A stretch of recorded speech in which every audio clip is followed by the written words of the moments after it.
कि जब कोई पर्व कोई मेला आता है तो घर की औरतें, बच्चियां, बूढ़े जवान सब मेला के लिए तैयारी करते हैं। तर्ज एक कहारा गीत पर है। अब नहीं, पहले कार्तिक का मेला आता था तो 4-5 दिन 10 दिन पहले से लोग तैयारी कर रहे थे। महिलाएं चूड़ा कोटती थी और मेला की तैयारी करती थी, पेड़ा बनाती थी। लेकिन समय अब मुक्त होता जा रहा है क्योंकि वो सब दिन नहीं रहा। कहना है हम नहनवा कहिया जाब, हम नहनवा कहिया जाब, हम नहनवा कहिया जाब, हम नहनवा कहिया जाब। और कर बरिया कई सवारी, हम नहनवा कहिया जाब, कर बरिया कई सवारी, हम नहनवा कहिया जाब।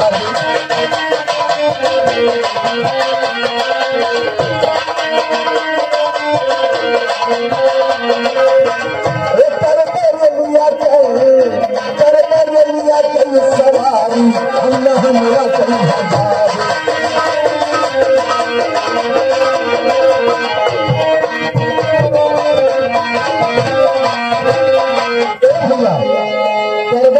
के सवारी हम नहनवा कहिया जाब। होता क्या है, 5 मिनट में चूड़ा कुट दे और सतुआ लोग निभारी। 5 मिनट में चूड़ा कुट दे और सतुआ लोग निभारी। आलू गोभी और टमाटर, अरे आलू गोभी और टमाटर, अरे बैंगन की तरकारी, बंधले मोहनीला सुहारी, हम नहनवा कहिया जाब।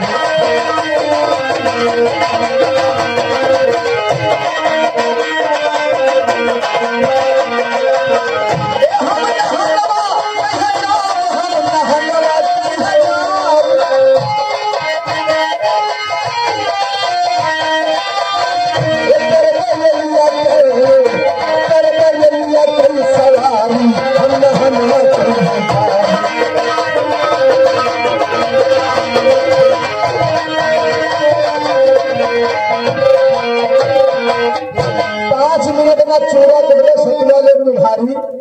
आलू गोभी और टमाटर बैगन की तरकारी, बंधे वहनी माँ सुहारी, हम नहनवा कहिया जाब।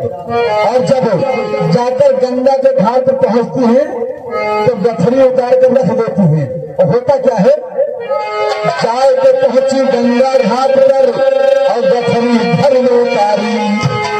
चाय के पहुंची गंगा घाट पर गठरी भर में उतारी। और 4 परिवार वहां पर आए, 4 परिवार वहां पर आए और गठरी नहीं मारी। हम छोड़ छोड़ कर उतारी, हम नहनवा कहिया जाब।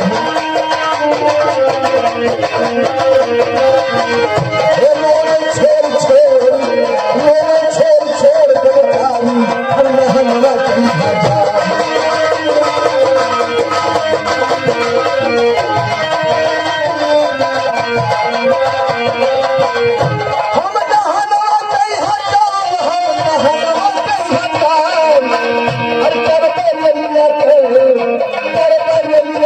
सवारी हम नहनवा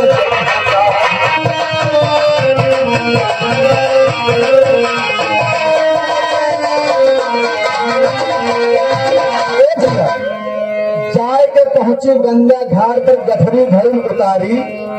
और 4 दरबार वहां पर आए, गठरी लौके मारी, रोवे छोड़ छोड़ दुबकारी, हम नहनवा कहिया जाब। कहना है अब वही गठरी सब सामान रहा का करें। कहना है कि रामचरित्र ऐसा भाई और मनमा सोच विचारी। रामचरित्र ऐसा भाई मनमा सोच विचारी। अब क्या खाई कष्ट निहाई, अब क्या खाई कष्ट नहाई।